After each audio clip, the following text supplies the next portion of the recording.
नमस्कार, मी Shyam Pawar over to you मध्ये आपलं स्वागत करतो. आजकाल आई वडिलांच्या मुलांबद्दलच्या खूप अपेक्षा असतात. वडील जर डॉक्टर असतील तर त्यांना आपला मुलगा डॉक्टर व्हावासा वाटतो, आईला तो कम्प्युटर इंजिनियर व्हावासा वाटतो. पण खरंच मुलांचा करिअर, त्याचं स्वतःचं करिअर, त्याला कशामध्ये इंटरेस्ट आहे हे मात्र पालक जाणून घेत नाही. आणि होतं काय की बऱ्याच वेळेस त्यांच्या अपेक्षा पूर्ण करता करता कधीतरी तो फेल होतो, निराश होतो आणि अशा केसमध्ये तो आत्महत्येसारखा विषयापर्यंत पोहोचू शकतो. तर या संदर्भात खरंच करिअर काउन्सिलिंगची गरज किती आहे याबद्दल आपण आज सविस्तर चर्चा करणार आहोत. आज आपल्यासोबत आहेत BMD काउन्सिलिंगचे डिरेक्टर श्री राजेश साळवे. राजेश सर नमस्कार. नमस्कार. ओव्हर टू यू मध्ये आपलं स्वागत आहे. खूप खूप धन्यवाद. आता डिस्कस केल्याप्रमाणे आई वडिलांच्या मुलाबद्दलच्या करिअरच्या अपेक्षा आणि करिअर काउन्सिल याबद्दल कशी सांगड घालता येईल? मला असं वाटतं पालक आणि मुलं यांच्यामध्ये करिअर सोबतचा त्यांच्या ज्या आयडियाज आहे या आयडियाजमध्ये ना खूपदा असं होतं की पालक बऱ्याचदा ट्रॅडिशनल वेने जातात. काही मुलं असे असतात की ज्यांना पालकांचा मार्ग योग्य वाटतो. काही मुलांना असं वाटतं नाही, मी कदाचित हे चांगलं करू शकणार नाही आणि my parents are not able to understand me the way I am. आता यात काय होतं मित्रांनो की पालकांच्या अपेक्षा जरूर असाव्यात, परंतु त्या अपेक्षा लादल्या जाऊ नये. पालकांना हे पण समजणं अतिशय आवश्यक आहे की आपल्या पाल्याचे गुण काय आहेत, त्याच्या कपॅसिटीज काय आहेत, किंवा आपण ज्या अकॅडमीचा विचार करतो आहे याला तो साजेसा आहे की नाही आहे. आणि या सगळ्यांसाठी करिअर काउन्सिलिंग हा करता असा एक विषय आहे की जो पॉप्युलरली नोन आहे. करिअर काउन्सिलिंग बऱ्याच लोकांना माहिती आहे, अनेक लोक करिअर काउन्सिलिंग करतात सुद्धा. मात्र याच्यात होतं असं, कितीतरी लोकांना असं वाटतं की करिअर काउन्सिलिंग हे कदाचित 12वीच्या परीक्षेनंतर करावं, किंवा करिअर काउन्सिलिंगची आपल्याला आधी गरजच नाहीये, आपण आधी आपलं ठरवू आणि जेव्हा नाही जमणार तेव्हा करिअर काउन्सिलिंग करू. खरं तर आमच्याकडे माझ्या संस्थेमध्ये आम्ही लोक जन्मतः बुद्धिमत्ता, ज्याला आम्ही लोक डर्माटोग्राफिक टेस्ट असं म्हणतो, त्या आधी रिकमेंड करतो, ज्यांना आपण अगदी 2.5 वर्षापुढे कधी करू शकतो. आणि याच्याशिवाय मुलं 8व्या वर्गाच्या ऑनवर्ड्स गेले की त्यांच्या करिअरच्या टेस्ट तेव्हा केल्या पाहिजे, ज्या त्यांच्यासाठी परीक्षा असतील, या त्यांच्या टेस्ट असतील, ज्या आम्ही ऑनलाईन कंडक्ट करणार, त्याच्या असेसमेंट्स रेडी करणार आणि मग त्याच्यावरचं काउन्सिलिंग करणार. आता या ठिकाणी मला असं वाटतं डर्मॅटोग्राफिकचा टेस्ट आणि करिअर ॲप्टिट्यूड टेस्ट याची सांगड जर एकत्र घातली ना तर त्याचे रिझल्ट अतिशय सुंदर मिळतात. सर, तुम्ही आत्ता जे डर्मॅटोग्राफिक्स किंवा बुद्धिमत्ता याबद्दल जे बोलले ते नक्की काय? ओके, डर्मॅटोग्राफिक्स हा विषय खरं तर भारतासाठी तसा नवीन आहे असं म्हटलं तरी हरकत नाही. फार नवीन नाही, कारण आता 15 वर्षापासून मीच या क्षेत्रात काम करतोय. 2010च्या शेवटी हा विषय भारतात आला आणि 2011 सुरुवातीपासून मी आणि माझी मिसेस आम्ही दोघं याच्यामध्ये इन्व्हॉल्व्ह झालो. डर्मॅटोग्राफिक्स हा सब्जेक्ट असा आहे जो जन्मतः बुद्धिमत्तेचं मूल्यमापन करतो. आता जन्मतः बुद्धिमत्ता म्हणजे काय, तर आपल्याकडे मराठीमध्ये काही प्रचलित म्हणी आहे. म्हणजे मी म्हटलं तर तुम्हाला पुढचं बहुतेक माहिती असेल, कुत्र्याचं शेपूट वाघ, बरोबर, किंवा जित्याची खोड मेल्या वाचून जात नाही. आपण ह्या ज्या गोष्टी ऐकल्या आहेत ना, याचा मुळात रेफरन्स काय बघा, तर इथे मी तुम्हाला असं सांगेन की जन्मतः बुद्धिमत्ता म्हणजे तुम्ही काय नैसर्गिकरित्या तुमच्या स्ट्रेंथ आणि विकनेस तुम्ही काय घेऊन आलात, त्या म्हणजे तुमची जन्मतः बुद्धिमत्ता. बरोबर. तसं जर आपण असा विचार केला की पॉप्युलर एक्झाम्पल मधलं मी असं एक्झाम्पल घेईल बघा की सचिन तेंडुलकर क्रिकेटमध्ये आले आणि ते क्रिकेटचे देव बनले. खरं, बरोबर.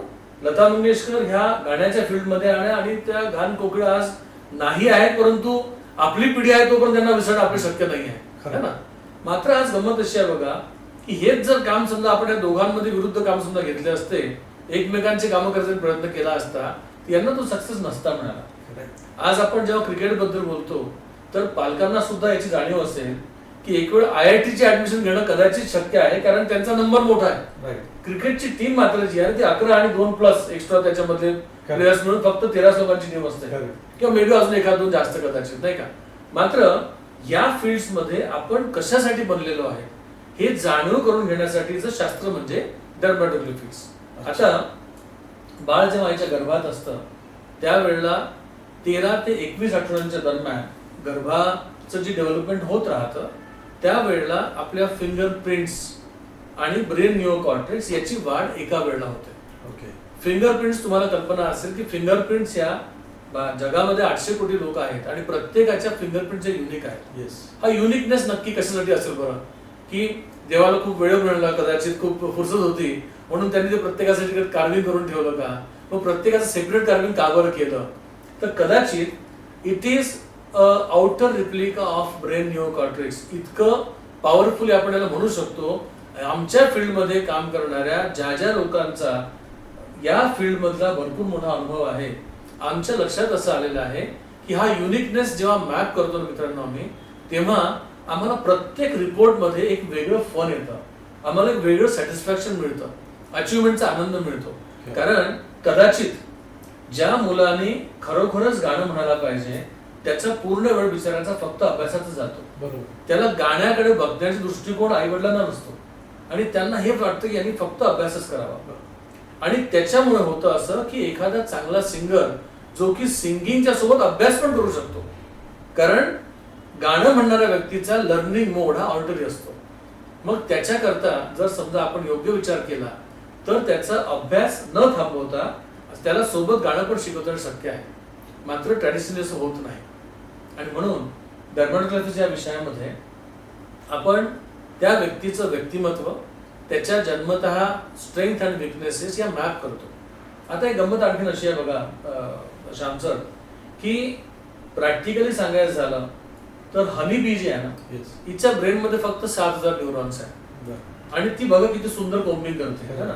तिला हे माहिती असतं की कुठून परागकण जमा करायचे, ते कसे एकत्र आणायचे, आपलं सगळं कोम्बिंग कसं करायचं, त्यात हनी कसा स्टोअर करायचा आणि शत्रूचं आक्रमण झालं की त्यातला हनी गुण कसं गायब पूर्ण व्हायचं, हे जर तिला समजते. तुम्ही विचार करा, आपण असं का म्हणतो नेहमी की माणसाकडे प्रचंड बुद्धिमत्ता आहे परंतु त्याचा वापर आपण फक्त 2 ते 4% करतो असं आपण नेहमी ऐकतो. याच्या मागचं मुळात कारण असं आहे की humans are born with more than 1 trillion neurons. आणि एक न्यूरोफिजिशियन म्हणतात की 1 neuron is equivalent to 1 computer, to a sophisticated computer. म्हणजे कदाचित एक छोटं बाळ 1 ट्रिलियन कम्प्युटर्स घेऊन जन्माला आलं असं म्हटलं तरी काय हरकत नाही. मग आता खूपदा प्रश्न असतो की आमची मुलं हुशार आहेत की नाही आहेत. अहो, प्रत्येकाचं मूल हुशारच आहे. सगळ्यात मोठी या जगात अपॉर्च्युनिटी काय समजा असेल तर ती ही आहे की तुमचं मूल जर जन्माला नॉर्मल आलं असेल ना मित्रांनो, तर सगळ्यात मोठी आपली अचिव्हमेंट आयुष्याची तीच. याच्यानंतर प्रत्येक मुलाच्या वेगवेगळ्या क्षमता आहेत. त्याच्यामधून कोणी अमिताभ बनेल, कोणी सचिन बनेल, कोणी लता मंगेशकर बनेल, तर कोणी आता रिसेंटली आपले एक शुक्ला अंतराळात जाऊन परत आले ना, आता मला असं वाटतं शुभम ना.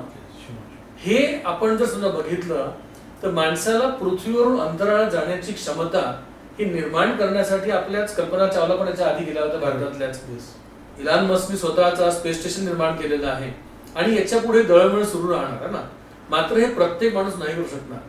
प्रत्येकाची किती अपेक्षा असली की मला अंतराळात जायचं आहे, त्याच्या फिजिकल कपॅसिटीज त्या लेवलच्या असल्या पाहिजे, बौद्धिक कपॅसिटी आणि त्या वातावरणाला स्वतःला मॅनेज करण्याची पण कपॅसिटी असली पाहिजे. त्याच्याशिवाय म्हणून प्रत्येक माणसाची क्षमता वेगळी आहे. तुमच्यापैकी म्हणजे तुम्ही आम्ही अशा अनेक लोक बघितलेले आहेत की ज्यांच्याकडे कदाचित अकॅडमिक एज्युकेशन खूप जास्त नाही आहे पण त्यांच्या कंपनीमध्ये अनेक IITians काम करतात. हे आपण बघितलेले एक्झाम्पल असतील कदाचित ना. आज मोठमोठे हॉस्पिटल्स होत आहेत. आवश्यक नाही आहे त्या हॉस्पिटलचे ओनर जे आहेत ते पण सगळे डॉक्टर आहेत म्हणून. Investors are behind creating new hospitals and many super special doctors they are working there. Yes. So हे सगळे चेंजेस आहेत, हे सगळे डेव्हलपमेंट्स आहेत. म्हणून डर्मॅटोग्राफिक्स हा विषय माझ्या अतिशय हृदयाजवळचा विषय आहे. आजपर्यंत आम्ही हजारो लोकांच्या टेस्ट केल्या आणि नेहमी असं वाटतं की प्रत्येक टेस्ट नंतर एक समाधान मिळतं की I could identify this particular person and help the family to understand their child और देमसेल्फ बेटर. क्या असा करता सगळा विषय आहे बढिया. है ना. सर, तुम्ही म्हणालात की तुम्ही अनेक साऱ्या टेस्ट घेतात, त्याचं समाधान तुम्हाला मिळतं, पण त्यातलीच एक टेस्ट म्हणजे फिंगरप्रिंट ॲनालिसिस. तर फिंगरप्रिंट ॲनालिसिस ही टेस्ट नक्की काय आहे आणि त्याची खरंच किती गरज आहे? फिंगरप्रिंट अनालिसिस जे आहे ना, हे म्हणजेच मुळात डर्मॅटोग्लिफिक्स अनालिसिस. बाळ जेव्हा आईच्या गर्भात असतं त्यावेळेला 13 ते 21 आठवडे ह्या दरम्यान आपल्या फिंगर टिप्स आणि ब्रेन निओकॉर्टेक्स याचं फॉर्मेशन एका वेळेला होतं आणि फिंगरप्रिंट्स एकदा फॉर्म झाल्या की त्या कधीही बदलत नाही. आणि म्हणून आम्ही या सब्जेक्टमध्ये स्पेसिफिकली हे सांगतो की we conduct assessments for the normal childrens. कारण कदाचित ब्रेनमध्ये डिफॉर्मिटी ही नंतर पण येऊ शकते आणि मात्र फिंगरप्रिंट बदलणार नाही. म्हणून we prefer to work on normal childrens. आता फिंगरप्रिंटचा आणि ब्रेन निओकॉर्टेक्सचा मुळात संबंध कसा आहे हे जर म्हटलं आपण, तर आपल्या ब्रेनमध्ये वेगवेगळे 5 प्रकारचे लोब्स आहेत. Brain is divided into 5 different lobes. यातला जो पहिला पार्ट आहे याला प्रीफ्रंटल लोब म्हणतात. त्याचा संबंध आपल्या अंगठ्यांच्या फिंगरप्रिंट सोबत असतो. फ्रंटल लोब जो आहे याचा संबंध आपल्या इंडेक्स फिंगर सोबत असतो. परायटल लोब हा मधल्या बोटांवरती आपला ओळखू येऊ शकतो किंवा टेम्पोरल लोब जे आहे याचे सेंटर्स आपल्या रिंग फिंगरवरती असतात आणि ऑसिपिटल लोब याचे सेंटर जे आहे ते आपल्या 2 स्मॉल फिंगरवरती असतात. आता याच्यामध्ये आपण हे जे खालचे 3 सेंटर्स आहे याच्यामध्ये करंगळीवरचे सेंटर्स म्हणजे व्हिज्युअलचे सेंटर्स, ऑडिटरी सेंटर्स हे आपल्या रिंग फिंगरवरती असतात आणि कायनेस्थेटिक म्हणजे मुवमेंटचे सेंटर जे आहे ते आपल्या मधल्या बोटांवरती असतात. इंडेक्स फिंगर जे आहे याचा संबंध आपल्या फ्रंटल लोब सोबत आहे, ज्याचं काम आहे थिंकिंग आणि इमॅजिनेशन करणं. आणि तुमच्या 2 अंगठ्यांवरती जे सेंटर्स आहे याचा संबंध आहे प्री फ्रंटल लोब सोबत, ज्याचं काम आहे तुमचं व्यक्तिमत्व काय आहे ते तपासणे. मग ह्या 3 सेंटर्स मधून ब्रेनला जाणारं उत्कृष्ट इनपुट कुठलं आहे?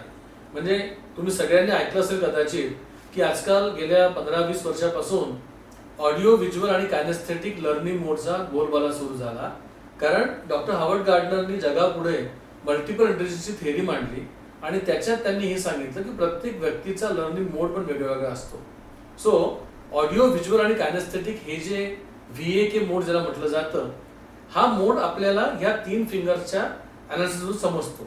मग यातलं जे बेस्ट तुमचं असेल इनपुट, जसं फॉर एक्झाम्पल काही लोक ऐकून शिकतात, ज्यांना ऐकलेलं लॉंग टर्म लक्षात राहतं, त्यांचं सगळ्यात चांगलं इनपुट ऐकल्यानंतर ब्रेनला जातं.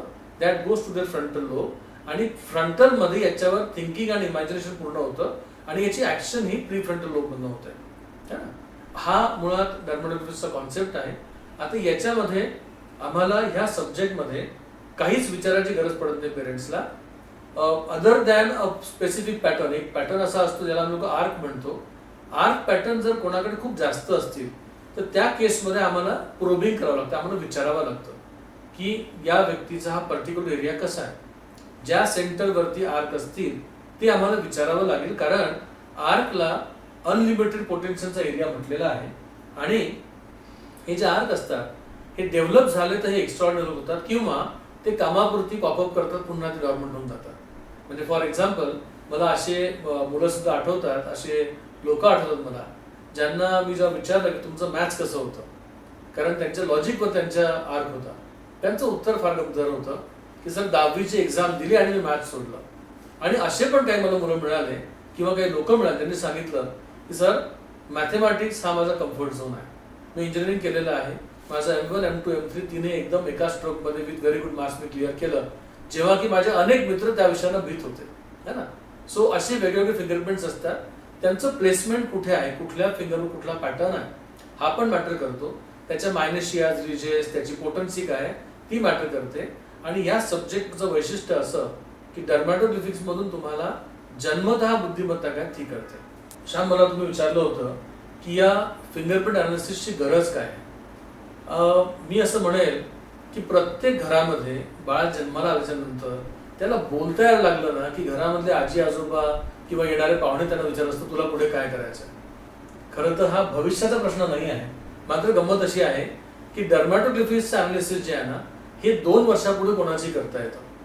6 महिन्याच्या बाळाच्या फिंगरप्रिंट नीट दिसतात, 1.5-2 वर्षानंतर आपण ते कॅप्चरही करू शकतो.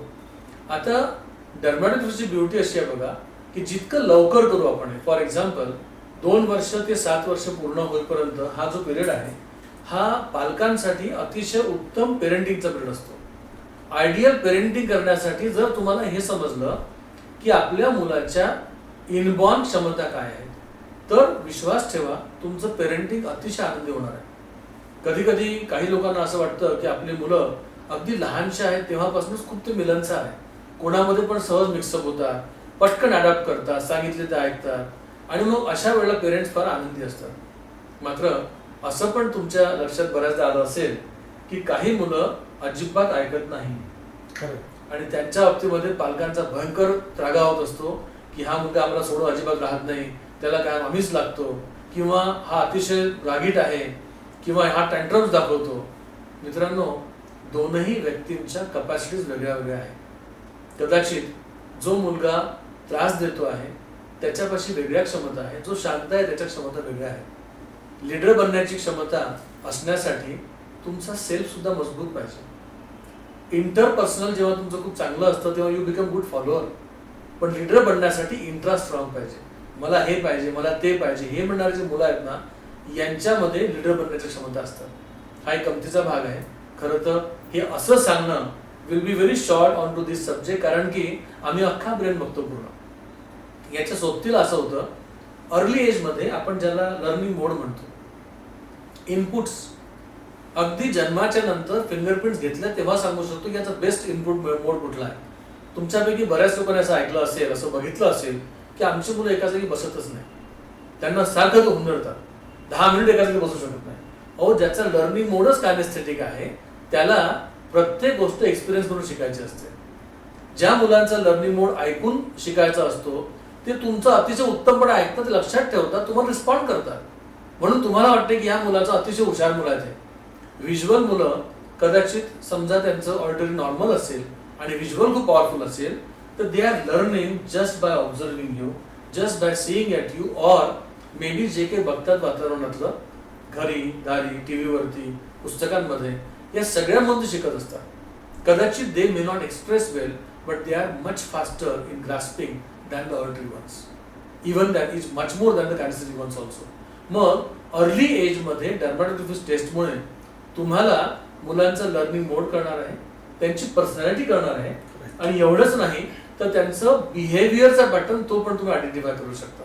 आणि पालक म्हणून सगळ्यात गमतीदार गोष्ट यातली अशी आहे बघा, तुम्हाला जर हे कळलं की आपल्या मुलांच्या ह्या स्ट्रेंथ आहे आणि ह्या त्याच्या प्रपोर्शनेटली तेवढ्या मोठ्या स्ट्रेंथ नाही आहे किंवा थोड्याशा विकनेसेस आहे, त्या केसमध्ये ना मुलांना जेव्हा तुम्ही कम्फर्ट द्याल की बेटा I understand you the way you are, trust me, तुमच्या घरातलं वातावरण हे अमेझिंग असणार आहे. सर, खरंच खूप छान आणि टेक्निकल माहिती पण तुम्ही खूप छान पद्धतीने दिली. थँक्यू. तर ह्याच्या पुढचा माझा प्रश्न असा आहे की बघा, आता मुला मुलींचे पत्रिकेतले गुण खूप चांगले जुळतात. अच्छा.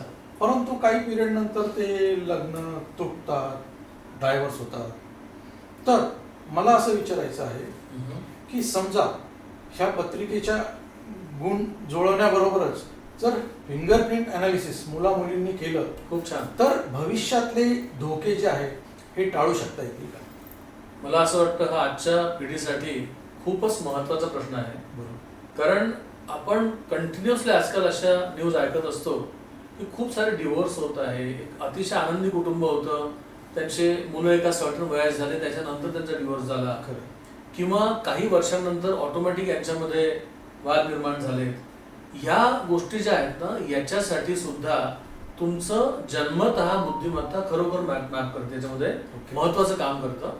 याचं कारण असं आहे बघा की हजबंड वाईफ, आता भारतामध्ये आपण, म्हणजे व्ह्युअर्सनी मला माफ करा पण मला असं वाटतं की आपण पुरुष प्रधान संस्कृतीमध्ये राहतोय, बरोबर ना? बरोबर. मग अशा याच्यामध्ये असं आहे की इक्वॅलिटी बद्दल आपण जेव्हा बोलत असतो, ती इक्वॅलिटी मॅनेज करून एकमेकांचा पूर्ण रिस्पेक्ट ठेवून जेव्हा आपण कुटुंब चालवतो ते कुटुंब आनंदी राहतं. बरोबर.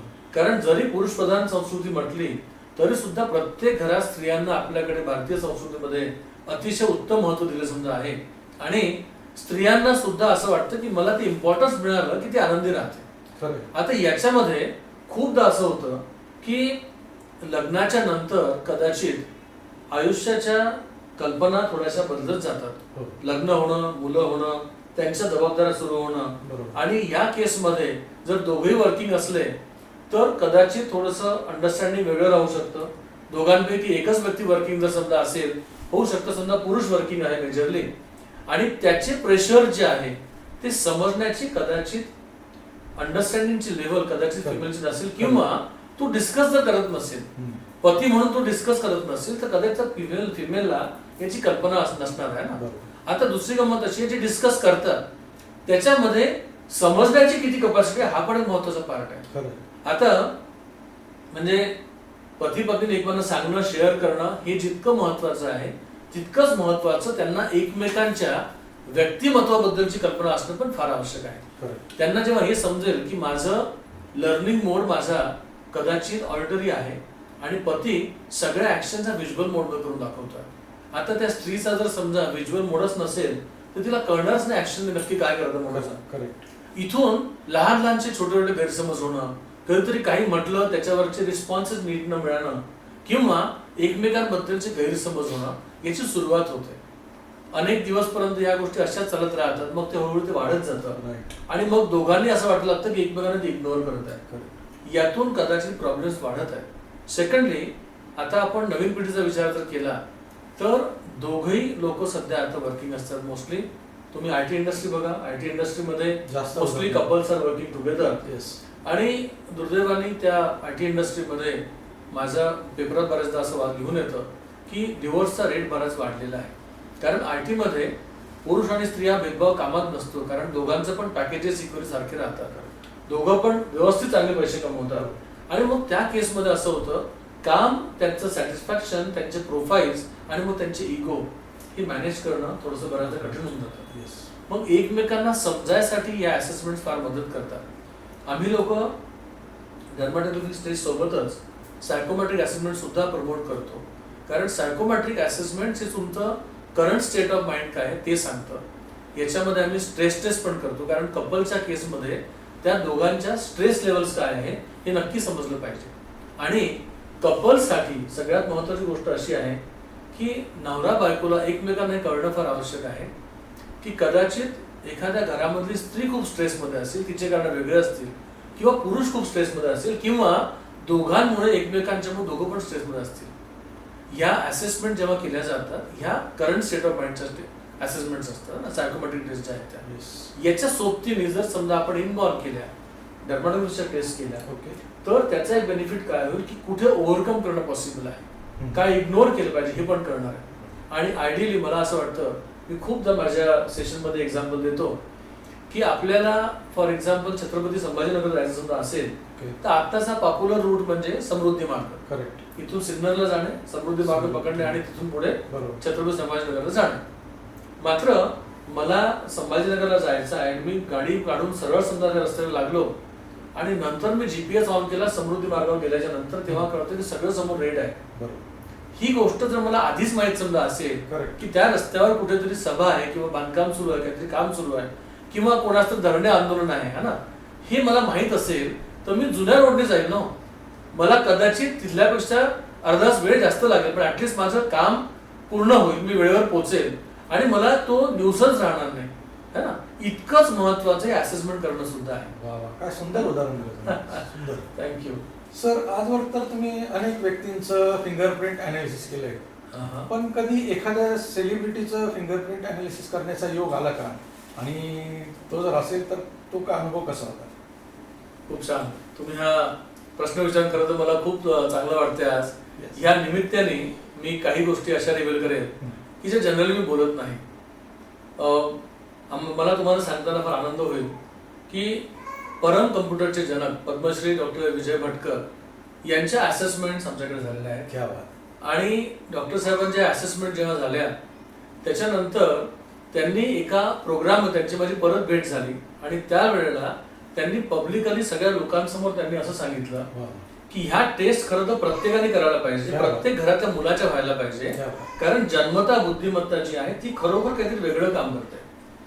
आणि त्यांचं म्हणणं असं होतं की आम्ही लोक म्हणजे जेव्हा सर लहान होते किंवा इव्हन आता मी सुद्धा जेव्हा लहान होतो त्यावेळेला ह्या असेसमेंट्स नव्हत्या. माझ्या लहानपणी फक्त आयक्यू टेस्टचं फार कौतुक होतं की आयक्यू टेस्ट फक्त म्हटली जायची. मात्र असं आहे, जन्मता बुद्धिमत्ता हा खरं तर भारतासाठी नवीन विषय आहे.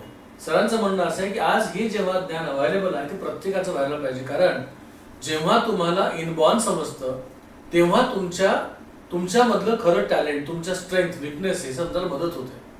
म्हणजे ज्या ठिकाणी सरांची माझी परत भेट झाली होती ना, त्या ठिकाणी 50-60 लोकांचा क्राऊड होता आणि ते नाशिकमध्ये इथे गुलाबराव महाराजांच्या प्रवचनाकरता किंवा त्यांच्याबद्दल व्याख्यान देण्याकरता डॉक्टर साहेब परत इथे आले होते. त्या प्रसंगाच्या निमित्ताने परत आमची भेट झालेली आणि तेव्हा सरांनी ही गोष्ट सांगितली होती. दुसरं, आदित्य देशपांडे म्हणून एक अतिशय यंग मुलगा किंवा ॲडोलसन्स एज मधले मुलं मुली जे आहेत यांचा मुंबईला सिनेमा निघाला होता गिप्पी नावाचा. ओके. त्यापैकी त्या आदित्य, त्याची बहीण यांचे पण मी टेस्ट केलेले आहेत. त्याच्यानंतर मला सांगायला आनंद वाटेल की श्री मकरंदजी अनासपुरे यांच्या आम्ही घरी गेलो होतो. त्यांचं, त्यांच्या मिसेसचं, त्यांच्या मुलींचं असेसमेंट केलं होतं. आणि मकरंदजींचं तेव्हा असं म्हणणं होतं की the journey did not end here it starts and rather will keep meeting again. खरं तर आमच्या चुकीमुळे कदाचित त्यांच्याशी पुन्हा आम्ही कॉन्टॅक्टमध्ये राहू शकलो नाही फार, पण परत भेटायला मला नक्की आनंद वाटेल, कारण तुमच्यामुळे आज हा डोक्यात माझ्या परत विचार आला की I should talk to him again. त्यांना भेटलं पाहिजे, बोललं पाहिजे. आणि याच्याशिवाय खरं तर मला असं वाटतं आमच्याकडे येणारा प्रत्येक व्यक्ती सेलिब्रिटी असतो. याचं कारण असं आहे की मी कमिशनर ऑफिसला काम केलंय खूप, तिथे म्हणजे अनेक कुटुंबाचे रिपोर्ट्स तिथे मी केले, कारण त्या ठिकाणी एक श्री गुडेवार सर त्या ठिकाणी डेप्टी कमिशनर होते 2012 मध्ये आपल्या कमिशनर ऑफिसला. आणि सरांची माझी एका कॉमन फ्रेंडमुळे ओळख झाली. मग त्यांनी माझा विषय माहीत झाल्याच्या नंतर त्यांनी जयंतराव गायकवाड साहेबांसोबत जे त्यावेळेला डिव्हिजन कमिशनर होते त्यांची माझी भेट करून दिली. आणि सरांनी मला नेक्स्ट डे इन्व्हाइट केलं ज्या ठिकाणी सगळ्या कमिशनर लोकांची मीटिंग होती. माझ्या त्या प्रेझेंटेशनच्या नंतर अनेक कमिशनर रँकच्या लोकांच्या, स्वतःच्या आणि कुटुंबातील लोकांचे पण मला असेसमेंट करायचा चान्स मिळाला. मुंबईला सुप्रीम कोर्ट प्रॅक्टिस करणारे एक लॉयर आहेत, ते तेव्हाच 54 वर्षाचे होते, 54-56 वर्ष तेव्हाच त्यांचं वय होतं. आणि त्यांच्या मुलीच्या टेस्ट करता मला त्यांनी बोलवलं, नंतर दुसऱ्या मुली टेस्ट करून घेतली, नंतर स्वतःची पण त्यांनी टेस्ट करून घेतली होती. असे खरं तर बरेच लोक माझे क्लायंट आहेत. त्याच्यामध्ये अगदी छोट्या मुलांपासून तर मोठ्या लोकांपर्यंत, वयाच्या लोकांपर्यंत आणि सगळ्या प्रकारचे लोक, साधारण लोक, हुशार लोक, श्रीमंत लोक, बौद्धिक लोक, प्रॅक्टिसिंग डॉक्टर, प्रोफेशनल, अशा सगळ्याच प्रकारचे लोक आमचे क्लायंट आहेत. आणि प्रत्येक रिपोर्ट नंतर त्या क्लायंटचा जो फीडबॅक मिळतो ना सर, आम्हाला तो समाधान देतो. मी आधीचे 20 वर्ष कॉर्पोरेट्सला काम करायचो आणि जेव्हा मी हे काम सुरू केलं त्यावेळेला बघा इन्शुरन्स कंपनीचा महाराष्ट्राचा हेड होतो. मला बऱ्याच लोकांनी असं म्हटलं तेव्हा होतं की अगदी मूर्खात काढलं होतं की तुने काय इतना अच्छा जॉब छोड की काय करणार तू. पण ह्या कामामध्ये आल्याच्या नंतर मग ते छोट्या मुलांचं काउन्सिलिंग असो, स्टुडंट्सचं असो की पेरेंट्सचं काउन्सिलिंग असो, प्रत्येक काउन्सिलिंग मला समाधान देतं आणि त्यांच्यामध्ये काहीतरी मी इनपुट्स दिल्याचा त्यांनाही बेनिफिट होतो आणि मला सुद्धा समाधान मिळतं. आणि असं खरं तर आमची जर्नी सध्या सुरू आहे. जे खऱ्या अर्थाने तुम्ही हे राईट फील्ड चूज केलं असं म्हणायला हरकत नाही. अगदी असं म्हणता येईल, डेफिनेटली म्हणता येईल. मला खूप ऑप्शन्स येतात. म्हणजे कदाचित काही मित्र आहेत, त्यांची अपेक्षा होती की मी त्यांच्यासोबत जॉईन करावं आणि अशा वेगवेगळ्या प्रकारच्या लोकांनी मला ऑफर्स दिल्या की तुम्ही बिझनेसमध्ये या, मी किंवा आमच्या सोबत तुम्ही या, you will make more money. मी म्हटलं आता जे होणार ते इथेच होणार, मी हेच करणार. प्री वेडिंग तसं बघितलं तर हा खूप प्रचलित शब्द झालेला आहे, पण मला सरात तुम्हाला असं विचारायचं आहे की प्री मॅरिटल काउन्सिलिंग हे खरंच आज करायला हवं का आणि खरंच त्याची काळाची गरज आहे का? प्री वेडिंग शूट हे आपण खूपदा ऐकतो, बघतो आणि अतिशय चांगल्या प्रकारचे किंवा अगदी आजकाल असं वाटतं आजकाल सगळे शूट्स बघून आपल्या लग्नात पण व्हायला पाहिजे होतं नाही का? ते फॅड हे एक तो मोठा खर्च सध्या आता फॅड आहे नाही का? तुमच्या माझ्या लग्नाच्या आधी मात्र प्री वेडिंग शूटिंगची पद्धत नव्हती ना. आता आपण थँक गॉड याच्यासाठी, कारण खूप सारे चांगले प्री वेडिंग शूट बघितल्याच्या नंतर पुढच्या 2-3 वर्षात ती बातमी येते लग्नाच्या नंतर की आता हे लोक विभक्त झाले है ना. मग त्या आठवणी आयुष्यभर डोक्यात ठेवण्यापेक्षा anyways I think this are the modern trends. मला असं वाटतं की श्यामसर तुम्ही असं म्हणतात की प्री मॅरिटल किंवा प्री वेडिंग शूट जसं होतं तसं एकमेकांचे काउन्सिलिंग व्हायला पाहिजे किंवा समजायला पाहिजेत का. मला असं वाटतं कदाचित ह्या गोष्टी विदेशामध्ये ऑलरेडी सुरू आहेत. ओके. की ज्या ठिकाणी लोक सल्ला घेतात, काउन्सिलरकडे लोक सल्ला घेतात की whether we are compatible or not. Okay. मी तुम्हाला जसं मगा सांगितलं की मी ह्या जर्नीमध्ये येण्याच्या पूर्वी एका इन्शुरन्स कंपनी जॉब करत होतो. ओके. आणि महाराष्ट्राकडून काम करताना मला असं होतं की महाराष्ट्रभर काम करणे, वेगवेगळ्या लोकांना भेटणे किंवा इन्शुरन्सच्या निमित्ताने अनेक कुटुंबांसोबत संबंध आमचा येतो, मोठमोठ्या टीम्स आम्ही सांभाळतो. तसंच माझी मिसेस ही MD आयुर्वेद आहे आणि ती प्रॅक्टिस करत होती. मुळात जन्मता बुद्धिमत्ता हा तिचा गर्भसंस्कारामधला अतिशय आवडीचा विषय.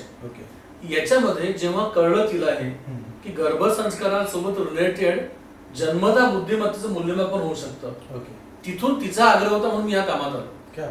मात्र ह्या कामाची गरज म्हणून आमच्या पुढे लक्षात जेव्हा असं आलं की फक्त आपण एवढं करून होणार नाही, तर we need to know something beyond दिस.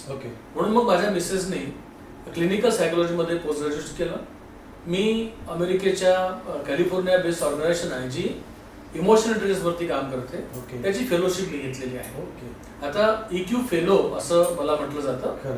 याच्यामध्ये आम्ही इमोशनल इंटेलिजन्सचं असेसमेंट करतो. आणि आमच्या ऑर्गनायझेशनची पंचलाईन अशी आहे की emotions drive people and people drive performance. मग हा परफॉर्मन्स कुठल्याही फील्डमध्ये सामोरं असू द्या. हा परफॉर्मन्स कौटुंबिक राहू शकतो, प्रोफेशनल राहू शकतो आणि कुठल्याही लेवलला तुमचा परफॉर्मन्स जो आहे हा ड्राईव्ह करताना तुमचे इमोशन्स काम करत असतात.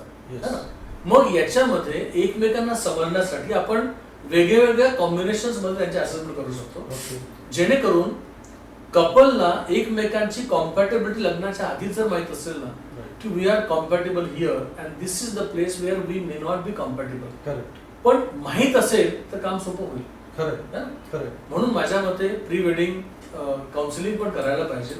कारण जसं कुंडली मॅच केली जाते आणि कुंडली मॅच केल्याच्या नंतर मी त्या शास्त्राला नावं ठेवत नाही आहे किंवा असं पण नाही की मी त्याच्या अगेन्स्ट आहे म्हणून. मात्र माझं असं म्हणणं आहे की इव्हन कुंडली मॅच केल्यानंतर सुद्धा जर लग्न तुटतात, त्याच्यामध्ये डिस्टर्बन्सेस समजा येतात, तर it is basically because it's a matter of conflicts of understanding each other. It is because you कुड नॉट अंडरस्टँड इच अदर म्हणून प्रॉब्लेम येतात. एकमेकांना समजून काम करा, अडचणी याचं कारणच नाही. मोठमोठ्या कॉर्पोरेट्स मध्ये आपण जे बघतो आजकाल की सगळीकडे ISO सिस्टमचा वापर खूप जास्त होतो आहे. का बरं ह्या ISOला त्यांनी इम्प्लिमेंट केलं की जेणेकरून स्ट्रीमलाईन काम व्हावं. मग आपल्या घरातलं एक प्रकारचं ISOच आहे की एकमेकांना समजून घ्या, म्हणजे तुम्हाला प्रॉब्लेम्स कमी राहतील. असं तरी माझं एक प्रामाणिक मत याच्याबद्दल संभव आहे. फॅन्टॅस्टिक. म्हणजे जे पत्रिका जुळत आहेत त्याच्याबरोबरच प्री मॅरिटल काउन्सिलिंग होणं हे तेवढंच गरजेचं आहे असं म्हणायला हरकत नाही. अतिशय उत्तमपणे हे काम करू शकतं. आणि समजा कधी प्रॉब्लेम्स आले तर त्या वेळेला we can again see the check the same reports. Maybe आपल्याला सायकोमॅट्रिक रिपोर्ट्स पुन्हा पुन्हा रिपीट करायची गरज पडेल, कारण that is a current state of mind.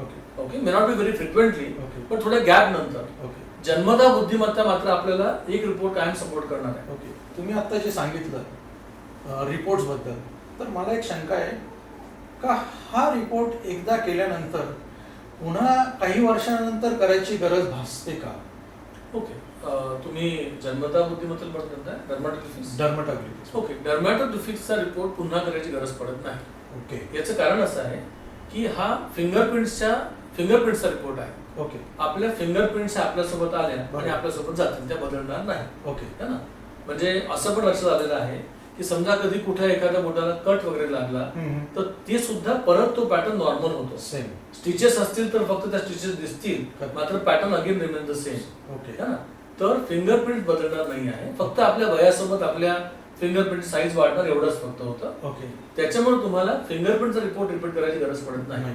Okay, फिंगरप्रिंटचा report मध्ये एवढंच सांगेल फक्त ह्या सब्जेक्ट बद्दल मी तुम्हाला हे सांगेल की या रिपोर्ट मध्ये ना फार महत्वाचं हे आहे की तुमचे रिपोर्ट तुम्ही केल्याच्या नंतर ते किती लोकांना समजले, एक्सप्लेन करणाऱ्या माणसाचं नॉलेज किती आहे किंवा त्यांचं ट्रेनिंग कसं झालं त्यांचं आहे, यांच्या बॅकएंडला कुठली सिस्टम लोक वापरतात, हे खूप जास्त महत्वाचं आहे. ओके, कारण फिंगरप्रिंटचा रिपोर्ट हा झाल्याच्या नंतर किंवा हा करताना बऱ्याचदा पेरेंट्सला मी हे सांगतो तुम्ही मला फार माहिती सांगू नका. ओके, याचं कारण असं असतं की जन्मता बुद्धिमत्ता रिपोर्ट मध्ये जेव्हा पालक आमच्याकडे येतात, काही लोकांची सवय असते, त्यांना असं वाटतं काय काय सांगू यांना ओके. आणि काय काय नाही. खरंय.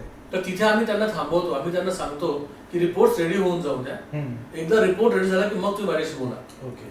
जेणेकरून मी अनबायस्डपणे या रिपोर्ट बोलू शकलो पाहिजे. Correct correct. कारण कदाचित त्या पोरांमधल्या स्ट्रेंथ आणि विकनेसेस तुम्हाला नीट कळल्याने म्हणून तुमचे गैरसमज राहू शकतात राईट राईट. पालकांचे. ओके, म्हणजे खूपदा मी असं म्हणतो की पेरेंट्सच्या सुद्धा टेस्ट अत्यंत आवश्यक आहे. ओके. कारण मुलांच्या टेस्ट केल्या ना हम्म.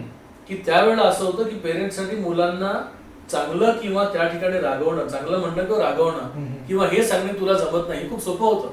खरंय. मात्र पेरेंट्सचं पण समजलं पाहिजे ना सर. खरंय खरंय. आणि म्हणून आम्ही लोक असं म्हणतो की कुटुंबाच्या सगळ्या लोकांच्या समजा टेस्ट झाल्या तर अतिशय चांगलं. म्हणजे आमच्या पंचलाईन मध्ये बऱ्याचदा वापरतो मी की बिल्डिंग हॅपी फॅमिलीज अराउंड. म्हणजे मुळात काय तर एक अतिशय आनंदी कुटुंबाचं आपण एक जडणघडण करत चालतो सध्या आईच्या मधून. हेल्दी रिलेशन त्याच्यातून निर्माण होतं. हेल्दी रिलेशनशिप आणि अतिशय कौटुंबिक वातावरण जे आहे ना ते अतिशय सुंदर होतं. बढिया. आणि हा अनुभव आहे. म्हणजे आज गेले 15 वर्ष मी काम करतोय.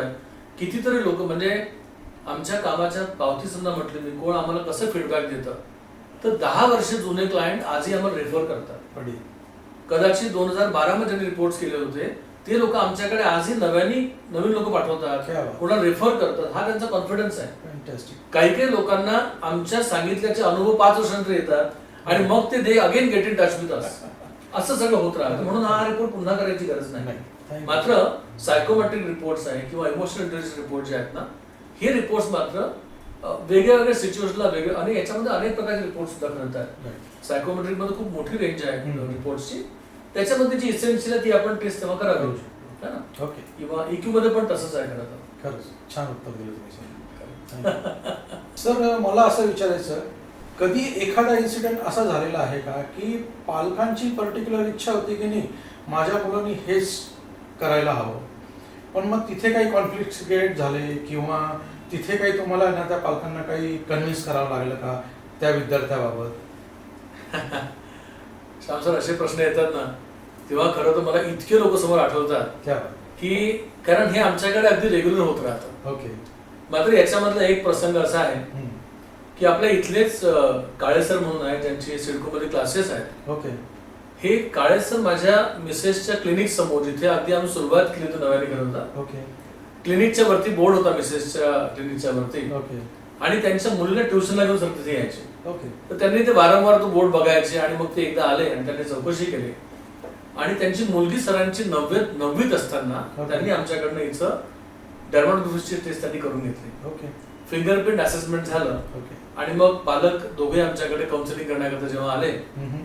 त्यावेळेला करिअर बद्दलचा विषय जो होता ना हम्म. पालकांची फार अपेक्षा होती की आपली मुलगी मेडिकलला जावी. ओके. आणि माझ्या मिसेस त्यांना असं इन्सिस्ट केलं की सर तुम्ही याला मेडिकलला नका टाकू, ओके. तुमच्या मुलीला तुम्ही आर्टिस्ट साईड टाका. ओके. ह्या दोघंही कपल जे आहेत हम्म. हे सर आणि मॅडम दोघं पण डायरेक्टर आहेत त्या संस्थेचे, दोघं पण क्लासेस घेतात ओके. आणि हजारो विद्यार्थी सरांनी आजपर्यंत शिकवलेले आहेत. करेक्ट. तर दोघांची पण अशी इच्छा होती की आपली मुलगी मेडिकललाच जा. ओके. तर समहाव तिथून ते थोडेसे खरं तर नाराज होऊन गेले असं म्हणतो तरी हरकत नाही. पण सर तिथून गेले आणि त्याच्या वर्षभराच्या नंतर त्यांच्या मुलीने 10th ची एक्झाम वडिलांना सांगितलं की पप्पा मला ड्रॉइंगचा 2 क्लास लावायचा आहे, एक ड्रॉइंगचा आणि एक म्युझिकचा. ओके. आता सरांना तेव्हा तो संदर्भ लागत नव्हता की हम्म. ड्रॉइंग आणि म्युझिक काय काय संबंध आहे. संबंध? करेक्ट. मग त्यांना असं वाटलं सुट्ट्या आहेत तर गे लावून क्लास तो. Yes. आणि क्लासच्या लावल्याच्या काही दिवस नंतर ड्रॉइंग क्लासच्या सरांनी ह्या सरांना सांगितलं हम्म. की सर तुमच्या मुलीचं ड्रॉइंगचं स्किल अतिशय उत्तम आहे. ओके. तोपर्यंत सरांना याचा एवढा अंदाज नव्हता. हम्म. मग सरांनी जेव्हा तिचं वर्क बघितलं दॅट टाइम ते रिअलाइज की नाही आपली मुलगी या फील्डमध्ये एक्स्ट्रॉर्डनरी दिसते. बढिया. आणि मग त्याच्यानंतर काळे सरांनी स्वतः जेव्हा मुलीचं पूर्ण वर्क बघितलं तेव्हा त्यांच्या लक्षात आलं की अरे आपली मुलगी अतिशय आउटस्टँडिंग या फील्डमध्ये आहे. बरोबर. आणि त्याच्यानंतर त्यांनी असा घेतला हम्म. की हिला आता नीटचे क्लासेस न लावता ओके. हिला आपण आता नाटकसाठी प्रिपेअर करायचं. क्या बात. आणि सरांच्या मुलीने 11th-12th हे आयडिया कॉलेजमधनं केलं. ओके. त्याच्यानंतर ही मुलगी नाटामध्ये महाराष्ट्रातून एकोणीस ठरली. क्या बात. 19th from Maharashtra. फॅन्टॅस्टिक. ही या मुलीने नंतर पुढे पुण्याच्या आर्किटेक्चर कॉलेजला जाऊन तिने तिचं आर्किटेक्चर पूर्ण केलं वा. आणि त्या दरम्यान आर्किटेक्चर कॉलेजमध्ये ज्या ग्रेड्स असतात त्या ABCDE म्हणजे O आणि O+ ग्रेड्स असतात. तर ही मुलगी सगळे 4ही वर्ष O+ ग्रेड मध्ये पास झाली, which is the highest grade. आणि त्याच्यानंतर त्या मुलीला त्यांच्या, माझ्या मते ती कदाचित आता गव्हर्नमेंट जॉब मध्ये अडॅप्ट झाले बहुतेक आहे. आणि ह्या दरम्यान झालं असं होतं बघा की आमच्याकडे, आम्ही मिसेसच्या क्लिनिकला वाइंड अप केलं, कारण की आम्ही ऑफिस वेगळं घेतल्याच्या नंतर मी तिला म्हणालो की बाबा आता क्लिनिक आपण सगळंच करणं पॉसिबल नव्हतं, आणि मला मिसेसचा फुल टाइम सपोर्ट असल्यामुळे आम्ही आमच्या ऑफिसमध्ये शिफ्ट झालेलो. आणि सरांना असं वाटलं की आम्ही विदर्भातल्या तर नागपूरला बहुतेक पुन्हा परत गेलो. तर त्यांना बऱ्याचदा आमच्याशी बोलायचं होतं या विषयावरती. एक दिवस सरांना तिचे रिपोर्ट सापडले मुलीचे, आमचा नंबर मिळाला, आणि त्याच्यानंतर आमची चर्चा करून सर आमच्या ऑफिसला आले. आणि मी तुम्हाला जी सगळी आता माहिती सांगितली, ही सगळी माहिती मला सरांनी तेव्हा तिथे आम्हाला येऊन सांगितली.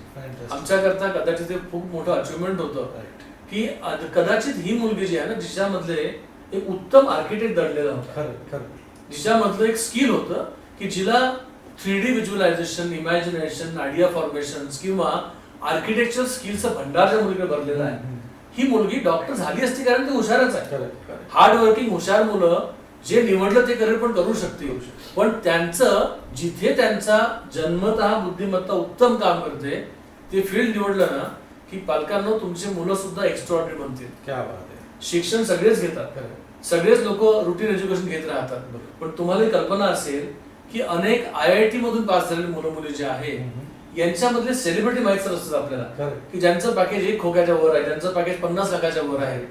तुमच्या माहिती करता सांगतो, IITians लोक, काही मुलं नाशिकमध्ये काम करत मला माहिती आहे की ज्यांचे पॅकेज 7-8 लाख सुद्धा आहेत. MTech झालेला मुलगा मुलगी जो आहे IIT मधून, पेरेंट्सची आणि त्या मुलाची पण अपेक्षा होती खोक्याचीच, पण तो किंवा ती बिचारी फसल्या 7-8 लाखावरती बघतात. ही सिच्युएशन का बरं येते? कारण they are not actually that comfortable or that expert in the degree they have taken. त्यांचं हार्डवर्क, त्यांचं नॉलेज, त्यांची बुद्धिमत्ता त्यांना डिग्री ती मिळाली देते. पण स्किलफुल लोक जेव्हा असतात ना तेव्हा डॉक्टर श्रीराम लागू होतात, त्या लेवलला जातात. डॉक्टर श्रीराम लागू मेडिकल प्रॅक्टिशनर होते, कादर खान चार्टर्ड अकाउंटंट होते, पण करिअर मात्र फिल्म इंडस्ट्रीमध्ये त्यांनी केलं. कादर खान सारख्या माणसाच्या कॉमेडीने ओळखतो आपण, कॉमेडी प्लस विलन सुद्धा, प्लस डायलॉग रायटर, आणि actually he was a chartered accountant, है ना. हे जे आहे ना सर, हे सगळं आम्हाला लोकांना आयडेंटिफाय करता येईल. आय होप की तुमच्या प्रश्नाचे मी योग्य उत्तर देऊ शकतो sir. Yes sir. Rajesh sir, धन्यवाद.